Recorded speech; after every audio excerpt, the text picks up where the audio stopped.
Hey, I'm Frankie and this video is called Overcoming the Nice Guy Syndrome. One simple switch to stop being the nice guy. Are you too much of a nice guy with women? I used to be the nice guy back in college. I would do all these favors for women in order to gain their approval and hopefully get them to like me. I was always eager to help. I would get them Jack in the Box, did errands for them. Once I even did the entire chemistry homework for a girl. It's so pathetic now that I think about it. One night, as we were eating Jack in the Box, a girl said to me, "Look, Frankie, you shouldn't be too nice." And I remember those words, and actually thought about them for a few years, dissecting in my mind exactly what they meant. And now I know exactly what being too nice means.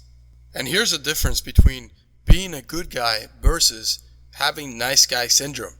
Being a nice guy means you don't have personal boundaries. You go above and beyond to please women while not giving yourself what you need as a man. And that very last part is the key to overcoming the nice guy syndrome. The nice guy sacrifices his power and puts down his value as a man in order to get the validation of the girl he likes. Now, what's validation? A girl gives you validation when she treats you nicely and makes you feel good about yourself. But then when she acts distant towards you, you worry and don't feel good about yourself anymore because you lost her validation. And the thing that drives you the most when you're a nice guy is fear of losing the girl's validation. Meaning you become dependent on the woman's validation, and to keep it, you fail to stand up for your desires as a man. In other words, you focus on not being rejected rather than winning. Your fear of rejection is greater than your desire to win. Your fear that the girl will stop being nice to you is more important to you on a deep unconscious level than your desire to have that girl in your bed wanting you. As a result, you play safe and avoid saying risky things to avoid offending her. You never make a move, and you rationalize that you're being respectful.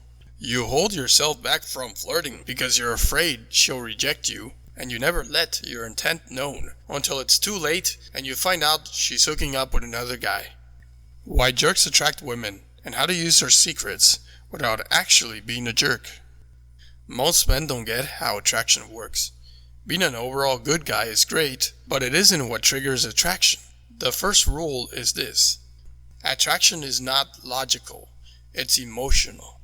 A woman isn't analyzing how good you are as a person by writing your good qualities on an Excel spreadsheet and then deciding whether or not she feels attraction for you. That's not how it happens. Attraction is a gut-level instinct reaction to your character and how you behave. It has to do with the status she feels you have. If you behave anxiously and insecure because you feel you need her validation in order to feel better about yourself, this will come across like you don't value yourself. You sacrifice your value because you become desperate. And if you don't value yourself, then the woman won't value you either.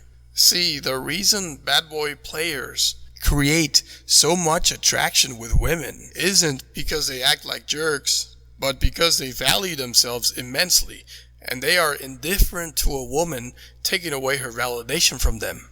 In other words, they don't suffer from validation dependence.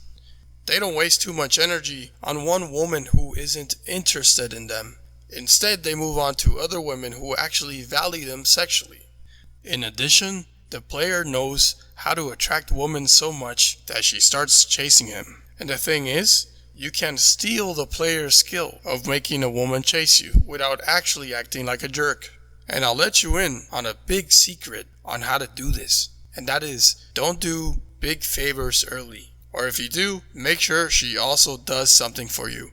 See, when you're in a new relationship and you're already offering to do everything for a girl, she'll start to feel smothered, and her natural reaction will be to become distant because she needs space.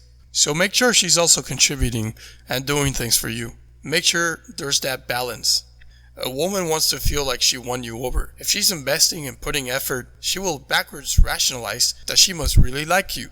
If it's too easy because you unconditionally surrendered your love to her, she's going to lose interest. The process of falling in love can be triggered in a woman when you are making her jump through hoops. Once you are able to do this, you'll change her opinion of you. such that she now sees you as someone she can get romantic or sexual with. And then when you're away from each other and she starts thinking about you, that's when falling in love happens. To take a deeper dive on this topic of making a girl catch feelings for you, go to championsofmen.com/getthegirl. Once you go to the link, the video will talk about a powerful technique called the Scrambler, which is a bit of a mind game. And what the Scrambler teaches is basically how to lay out hoops for her to jump through. Once you get how to do this, then you'll know how to use the Scrambler to sleep with a hard-to-get female friend. And again, to find out how, go to championsofmen.com/getthegirl.